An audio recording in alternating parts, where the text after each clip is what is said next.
102.8 JFM Jernih di Hati dan juga Kamar Rasika 100.1 Rasika Semarang. Apa kabarnya Sobat JFM dan Kamar Rasika? Selamat pagi. Senang sekali di hari ini kita bisa bertemu lagi di acara Dialog Parlemen dan tema kita tentang Jateng di rumah saja, tekan penyebaran COVID-19. Bersama saya Happy Anita, saya akan memandu acara Dialog Parlemen untuk hari ini. Kita akan sapa narasumber kita yang luar biasa, anggota Komisi E DPRD Provinsi Jawa Tengah, Bapak Yudi Indra Swindarto. Apa kabarnya Pak Yudi? Ya, semoga semua teman-teman sehat dan pagi ini kita berharap juga nggak banyak masyarakat Jawa Tengah yang hari ini menambah jumlah COVID di Jawa Tengah. Oke, baik Pak Yudi, senang banget bisa ketemu dengan Pak Yudi dan juga ada Dr. Reni Yuniati, spesialis kulit kelamin, FINSDV, FAADV, Magister Hukum. Saya sapa Dr. Reni, apa kabarnya dokter? Selamat pagi menjelang siang, Manita. Sehat ya dok ya? Alhamdulillah luar biasa baik.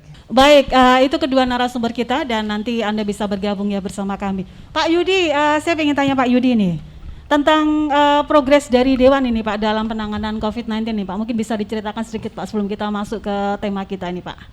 Monggo Pak Yudi. Jadi memang selama ini pemerintah Provinsi Jawa Tengah sebenarnya sudah sangat berusaha dengan keras pada saat mulai COVID itu, pandemi COVID ini melanda dan menyerang ya seluruh belahan dunia ya, termasuk di Indonesia dan Jawa Tengah pada khususnya. Jadi kalau di pemerintah Provinsi Jawa Tengah kita sampai dari sisi yang paling fundamen, dari sisi anggaran kita sampai dorong. Jadi tahun kemarin itu 2020 kita dorong sampai 2 triliun untuk 2 triliun ya? 2 triliun dan kami beserta Pak Gubernur untuk tahun ini di awal tahun kemarin kita sudah adain refocusing, rencananya mungkin 1 triliun lagi. Jadi sebenarnya kalau dari sisi upaya kami dalam rangka agar hal-hal yang berhubungan dengan COVID ini bisa segera terkendali dengan baik di Jawa Tengah, memang banyak sekali ya, dari banyak program-program. Kalau di DPR sih sekarang sebagian besar anggota DPR itu kegiatannya adalah memantau dapil sehubungan dengan daerah pilihan, sehubungan dengan pertambahan atau seperti apa sih kondisi COVID-nya, apakah bertambah, apakah menurun. Nah, sebagai anggota DPRD Jawa Tengah yang membidangi masalah kesehatan ini, bagaimana hasil pantauan Bapak terhadap pelaksanaan program Jateng di rumah saja kemarin tuh Pak? Tentunya hari ini kita sangat menghormati dan kita sangat menghargai dan kita sangat mendukung sekecil apapun upaya kita dalam rangka menurunkan angka COVID di Jawa Tengah. Semua masyarakat, semua golongan masyarakat, pejabat maupun masyarakat biasa maupun siapapun yang ada di Jawa Tengah yang berupaya menurunkan angka COVID di Jawa Tengah itu pasti idenya akan sangat kita hargai.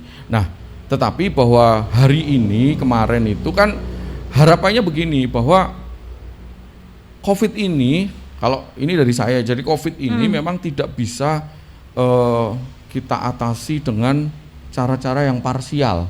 Ini harus berkesinambungan. Ini harus semua terlibat, dinas kesehatan, dokter, semua nakes, semua harus terlibat, masyarakat itu sendiri harus terlibat. Jadi kebijakan yang diambil harusnya adalah kebijakan yang berkesinambungan dan terkoordinasi dan terkomunikasi dengan baik di seluruh lapisan masyarakat. Nah, masalahnya sekarang adalah siapa sih yang punya masyarakat? Yang punya masyarakat itu kabupaten kota. Karena yang punya RT RW itu adalah bupati dan wali kota. Iya.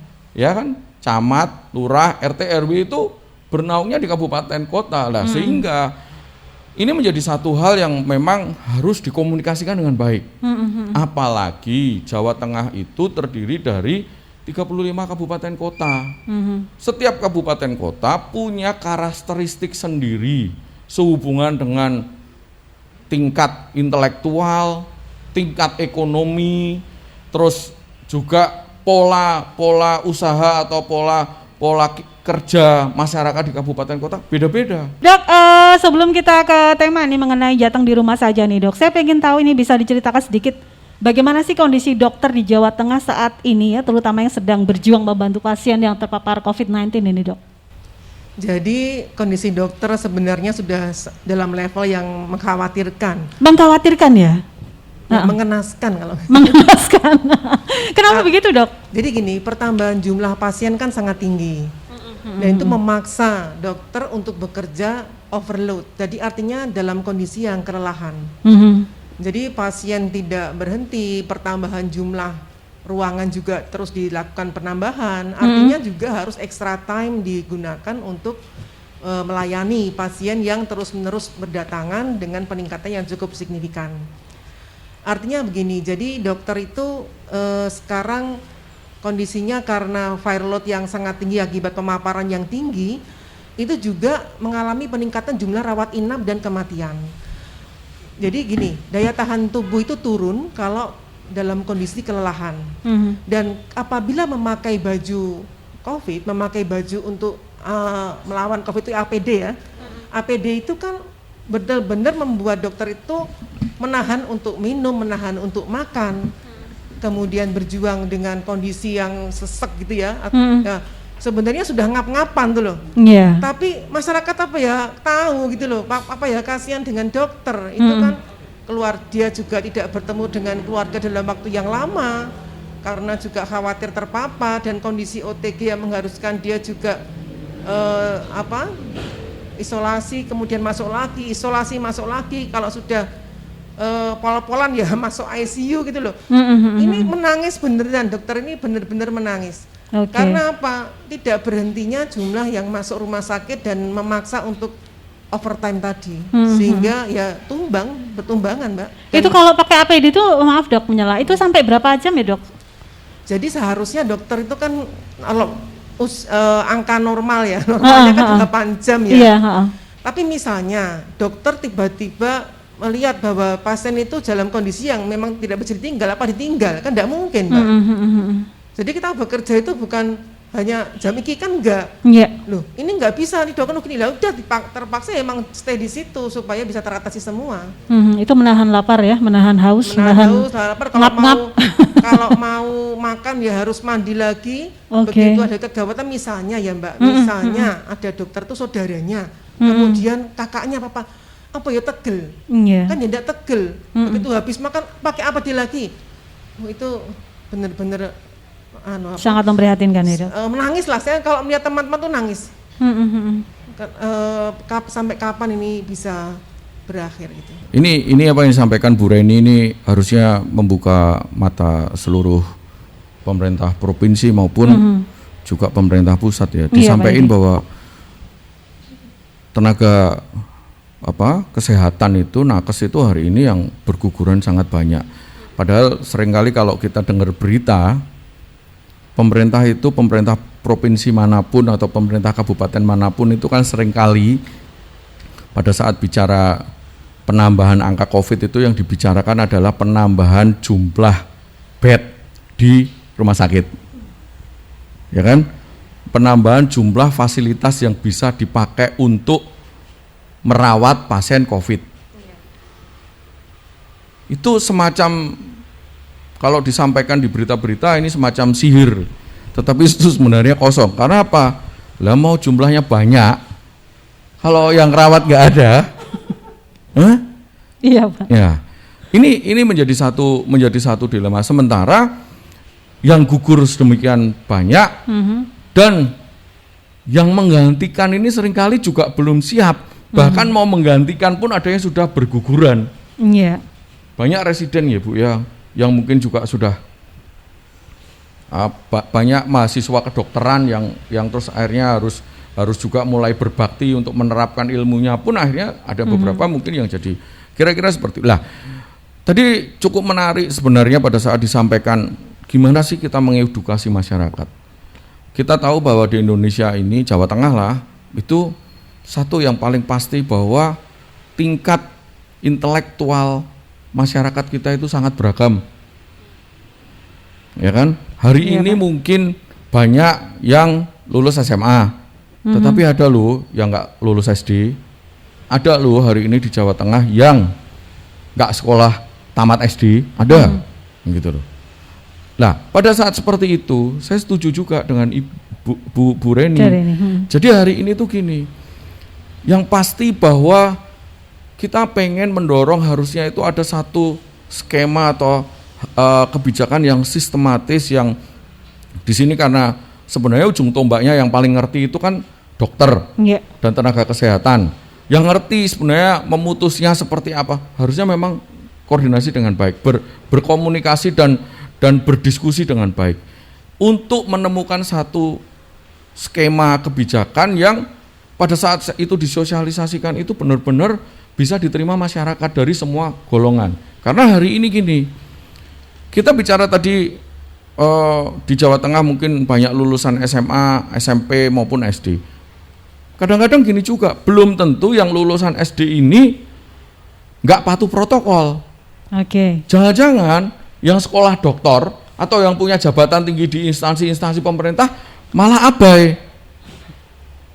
Karena hari ini kita juga dengar beberapa rumah sakit itu salah satu keluarga si A si B yang punya jabatan sangat bagus pada saat COVID tetap nekat mau dibawa pulang misalnya. Ada itu, kan gitu. Nah ini yang apa ya, yang memang hari ini harus kita kita pikirkan bersama.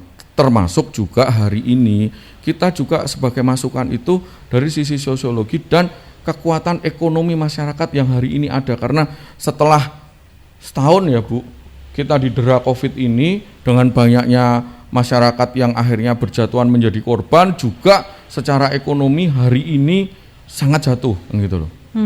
Sektor ekonomi hari ini mungkin ada beberapa perusahaan yang sudah PHK. Lah pada saat PHK larinya kemana? Mereka sekarang buka lapak untuk jualan di Pasar Tiban. Di Pasar Tiban itu ada satu data survei yang menyatakan di pasar-pasar Tiban yang misalnya kayak Car Free Day dan lain sebagainya itu muncul wajah-wajah baru yang selama ini nggak pernah ada di situ. Ini menunjukkan bahwa ekonomi masyarakat harus tetap memenuhi kebutuhan. Makanya ini benar-benar satu kebijakannya harus holistik dari sisi ekonomi, dari sisi kebijakan pemerintah, sehingga apa yang dimiliki pemerintah daerah, apa yang dimiliki pemerintah pusat, dan apa yang dimiliki teman-teman dari tenaga kesehatan dan dokter juga yang lain stakeholder swasta, BUMN bisa didorong menjadi mengerucut untuk benar-benar mengatasi ini semua. Jadi contoh misalnya gini ya, kita bicara hari ini kalau kita bicara protokol, salah satu hal ini protokol berarti harus pakai masker ya. Itu satu hal aja lah, harus pakai masker. Belum kalau harus bawa sanitizer. Mungkin nggak sih ibu-ibu bakul pasar itu setiap hari bawa sanitizer kayak saya sama ibu misalnya. Habis rapat mesti cuci tangan. Jangan-jangan enggak, karena apa? Untuk memenuhi kebutuhan itu, apa enggak mending buat beli beras gitu loh. Nah, bisa enggak ada stimulan misalnya nih? Ada stimulan kepada pemerintah untuk meringankan beban masyarakat agar mereka bisa menjalankan protokol dengan baik dan sesuai dengan yang diharapkan. Maksudnya masker yang benar. Kita kadang-kadang lewat di media sosial anak-anak pakai masker udah bolong-bolong. Ya itu kan ada tuh beberapa kali lah. Itu bisa nggak misalnya di golongan masyarakat tertentu sementara ini dibebaskan bayar listrik misalnya. Loh ini terobosan ya? Terobosan ini ya? Bagaimanapun juga kan ada dong. Pemerintah pusat itu udah ngucurkan berapa triliun aja untuk ini. Pemerintah provinsi kemarin 2 triliun, hari ini tahun ini 1 triliun, 3 triliun. Nah, kalau misalnya hari ini kelompok-kelompok dalam satu, kan kita bisa petakan ya Bu Reni. Jadi kelompok yang kira-kira nggak bisa memenuhi protokol yang akan berat untuk beli masker dan minimal masker ya Bu ya, karena itu salah satu. Itu kelompok yang mana sih? Mungkin kelompok-kelompok yang listrik di rumahnya 450 gitu-gitu yang memang kan gitu. Bebaskan saja. Bebaskan bayar air, bebaskan bayar listrik, dengan catatan di kepala keluarga itu dicatat kamu harus protokol, harus pakai masker seluruh anggota keluarga. Nek sampai ketahuan nggak beli masker bayar listrik lagi. Misalnya gitu. Itu kan bisa, karena hari ini kan misalnya PPKM skala mikro itu kan diimplementasikannya kan di tingkat RT RW di bawah kan itu. Lah dengan seperti ini harusnya seperti itu. Nah, sehingga benar-benar dana yang dikeluarkan atau kerja keras yang dikeluarkan pemerintah kabupaten, provinsi maupun pusat itu benar-benar ada manfaatnya di bawah. Masyarakat dikurangi. Kita nyuruh di rumah saja, Bu. Sementara dia tetap harus bayar pulsa listrik kok, Bu. Yeah. Coba itu dibebasin, terus yang penting ada beras itu, mereka nggak harus kejar-kejaran bayar listrik gitu loh. Ini malah gak mengurangi beban ya, Bu ya.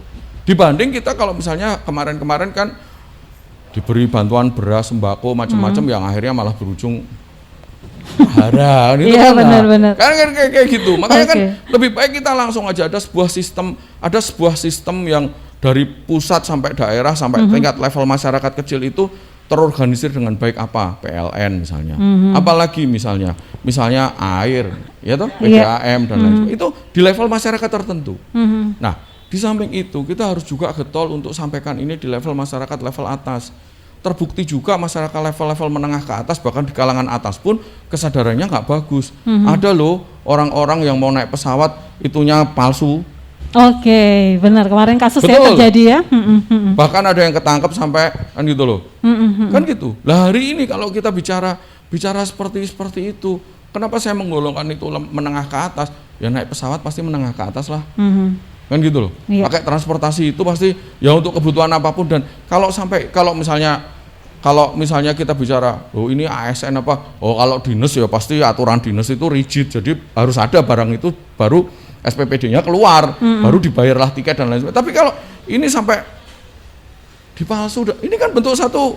Coba bayangkan ini Indonesia itu seperti itu. Jadi ini kan harus memang benar-benar ada satu pendekatan, dan saya yakin ini masih bisa karena saya masih ingat dulu, nggak tahu di era pemerintahan siapa, saya juga masih ngerasain ada satu kebijakan dari Dinas Kesehatan, Dinas Pemberdayaan Perempuan, dari dinas yang lain, keluarga berencana.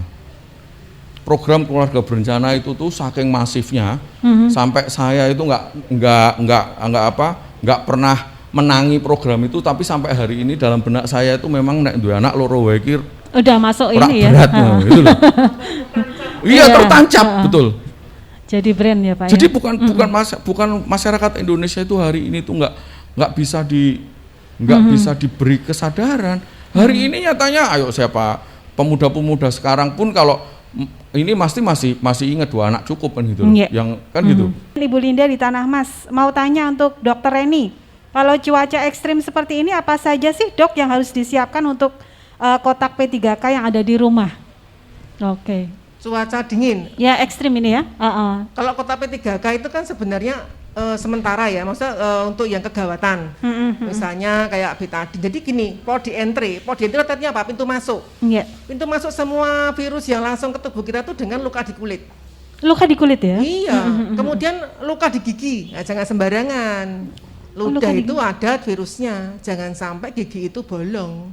Oke. Itu bolong, kemudian dikai Paramek iya, obat ya, penahan nyeri. Maaf. Jadi obat disesalkan nggak untu. Itu bahaya besar. Artinya bisa langsung ke otak juga. Nah, semua pintu-pintu ditutup. Oke. Kemudian diberi desinfektan. Kemudian kalau kulitnya itu terlalu kering akibat sabun tangan maupun hand sanitizer tadi, itu diberi pelembab. Nek dia pelembab ya lengo. Oke. Karena pelindung kulit itu adalah kelembapan. Dan kalau kering dia mudah luka. Mudah luka, kemudian mudah masuk virusnya. Jadi artinya kalau di kotak P3K itu yang pertama ada betadine, kalau segera itu dan ditutup dengan plester kalau menyebutkan merek lagi ya. Plester, ada plester yang untuk menutup podi entry tadi atau pintu masuk. Kemudian juga mempunyai salep untuk luka, misalnya salep antiseptik juga tidak apa-apa, yang penting segera menutup. Kemudian juga misalnya kok koyo awak iki kan dingin-dingin ya sekarang ya. Iya, sering dingin ini, mencekam juga ini. Jangan merasa tua, artinya diblonyoi minyak sing anget ora apa-apa. Enggak masalah ya. Itu dikasih itu lah nek misale ora duwe ya kungkum banyu serai ora apa-apa.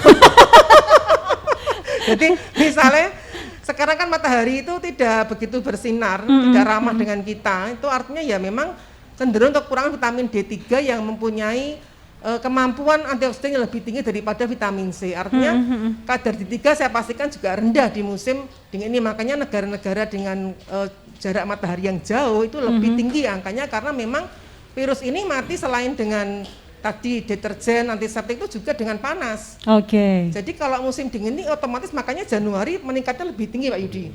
Karena apa? Virus ini merasa nyaman seperti di hotel ber-AC. Oke. Nah ini makanya Lembab ya.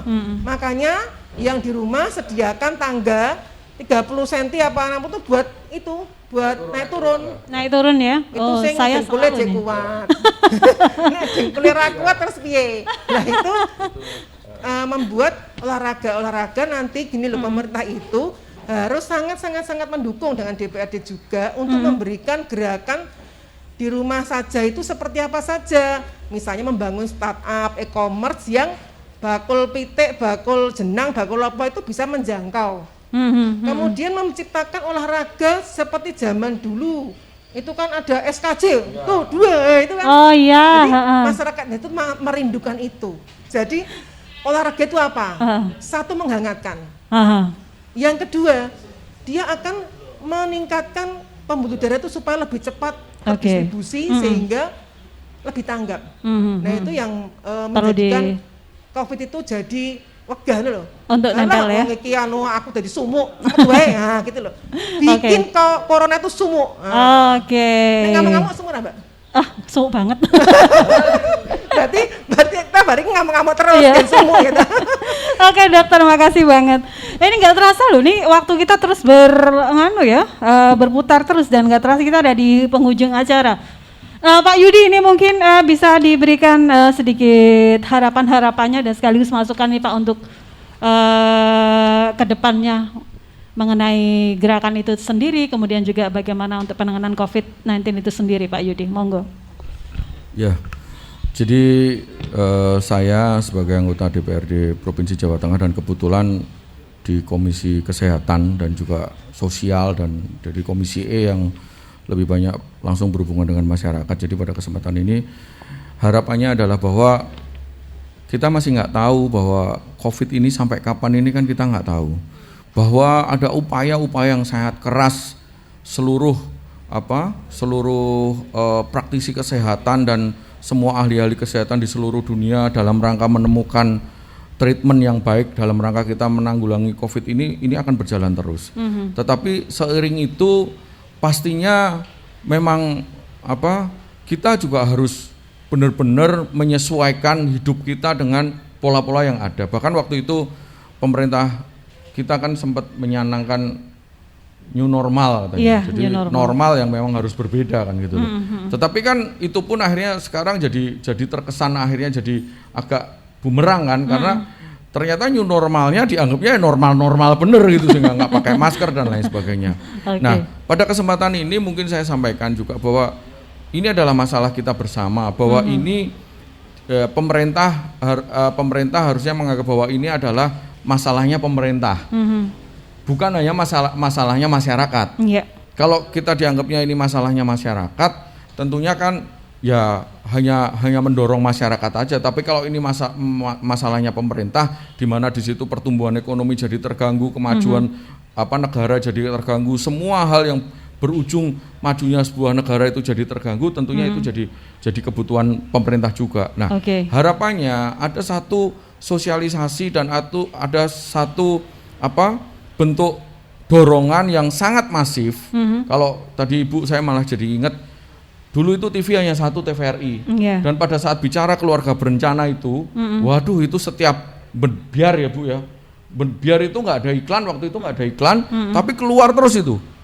Sehingga itu benar-benar tertanam dalam diri kita. Nah kalau sekarang justru kemajuan teknologi informasi jadi semakin masif, tetapi kita lihat posisi-posisi untuk membuat masyarakat lebih sadar dengan cara-cara yang simpel ini malah kadang-kadang nggak kita lihat. Masyarakat kadang-kadang kalau di TV kita kan hanya laporan Ketua Badan Penanggulangan COVID sehubungan dengan bla-bla. Ini kadang-kadang kan masyarakat yang paling bawah nggak bisa masuk lah. Sehingga kita beri benar-benar kesadaran dan benar-benar memberikan treatment yang tepat pada setiap lapisan masyarakat. Karena apa? Ada masyarakat yang tadi butuh dibantu bayar listrik agar bisa beli masker. Tapi ada masyarakat juga yang mungkin kalangan rentan yang memang sudah ada penyakit itu mungkin butuh treatment yang lain. Usia manula butuh treatment yang lain.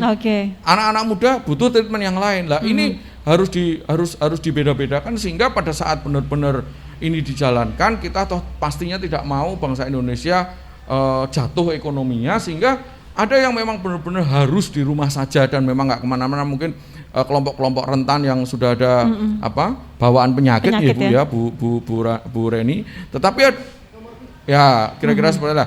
Ada juga mungkin kelompok-kelompok yang memang produktif dan itu tetap menjalankan kegiatan sehari-hari, menjalankan roda perekonomian dan roda pemerintahan, tetapi benar-benar harus dipastikan protokolnya dipakai. Nah, ini yang memang harus kita gaungkan, kita sampaikan ke masyarakat, bahkan untuk kita mulai dorong juga kalangan pengusaha dan lain sebagainya. Sebenarnya pengusaha juga mau kok. Terbukti banjir ini kemarin di Kota Semarang ini banyak kelompok pengusaha-pengusaha besar di Semarang itu sampai jadi membantu, kita patungan untuk bisa bantu teman-teman yang korban itu.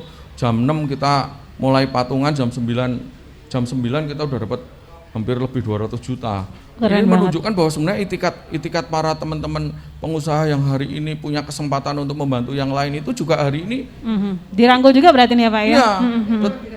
Nah, tetapi memang kurang dilangkut dan diberdayakan dan di-guidance, dikasih tupoksi, misalnya kamu tuh ngurusi bagian ininya loh, kamu kira-kira seperti itu. Nah, tapi kalau semua stakeholder itu dilibatkan dalam dan fokus benar-benar, ayo kita turunkan angka COVID di Jawa Tengah, saya yakin bisa.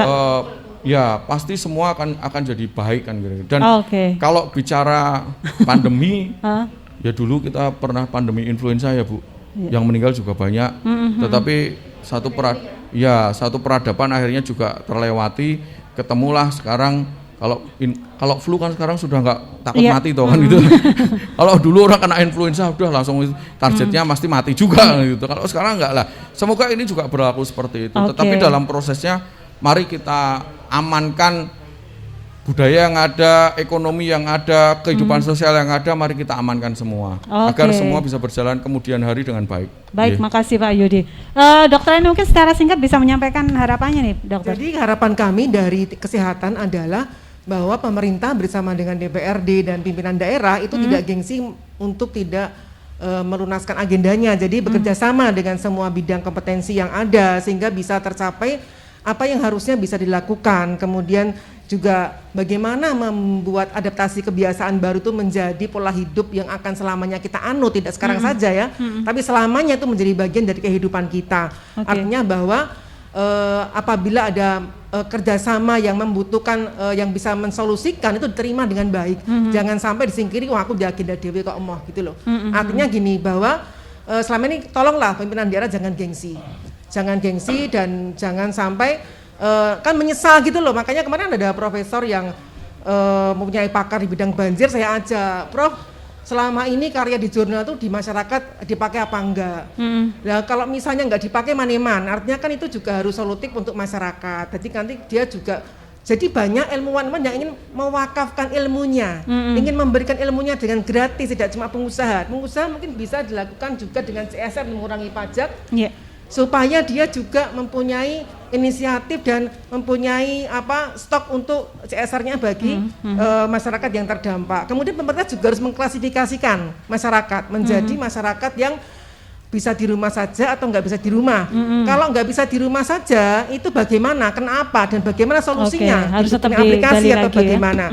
Kemudian dibuat perda untuk membuat sanksi yang lebih aplikatif. Nah, perda itu digunakan supaya masyarakat tuh paham bahwa dia itu akan mendapatkan hukuman seperti ini, bukan negosiasi. Dan itu memang membuat dia jadi malu dan dia kapok. Bagaimana perda yang bikin kapok Lombok itu piye?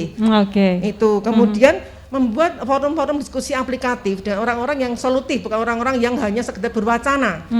Banyak orang-orang yang mempunyai kata-kata yang indah tapi tidak aplikatif dan tidak solutif. Makanya jeli, pemerintah harus jeli siapa yang diajak berjuang. Jadi ajak semua saja kalau ketemu uang, jangan dipilih-pilih, ajak semua. Kalau perlu bikin lomba solutif ala Bu Tejo untuk COVID, nah nggak apa-apa. Makasih banget Dokter Reni untuk masukannya dan juga harapan-harapannya. Makasih Pak Yudi, terima kasih Dokter Reni sudah berkenan untuk berdialog di acara Dialog Parlemen di hari ini. tentang Jateng di rumah saja tekan penyebaran COVID-19. Terima kasih untuk pendengar dan pemirsa yang sudah menyaksikan acara ini. Saya Happy Anita mohon diri. Salam, wassalamualaikum warahmatullahi wabarakatuh.